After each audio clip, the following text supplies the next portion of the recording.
He may not have left with the interim middleweight title, but Yoel Romero made one hell of a statement on Saturday night at UFC 221 when he knocked out Luke Rockhold in the main event of their middleweight fight. And for Romero, just a great performance. He showed a lot of patience. Anytime he really pushed his offense forward, he put Rockhold in trouble. And then, of course, in the third round, lands a huge couple of punches, ends the fight, puts Rockhold out cold. Just a great performance for Romero that helps him bounce back from that interim title fight loss to Robert Whittaker last summer at UFC 213. But of course, this whole thing somewhat marred by the fact that he did not make weight for this fight. Romero comes in a few pounds over at weigh-ins and was ineligible to win the interim belt that was supposed to be on the line for this fight.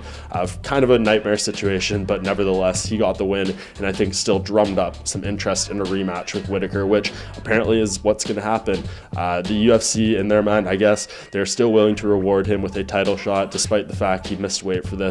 He was fined 30% of his purse, lost out on the chance at a bonus, did not get his full athlete outfitting policy money. So for him, I guess that kind of is punishment enough in the UFC's eyes. It sounds like they want to run it back. The big question, though, is the health of both these men.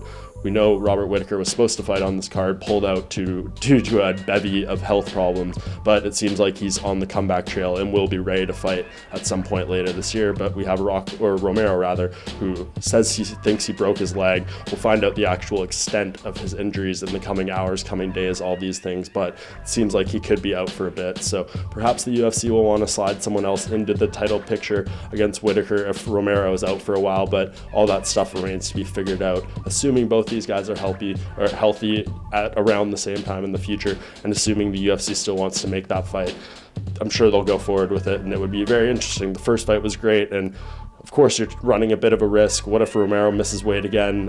Let's assume that's not the case. You have a great fight on your hands, and I think a huge matchup for this middleweight title picture. But again, it all remains to be seen what happens with the health of Romero and, of course, Whittaker as well.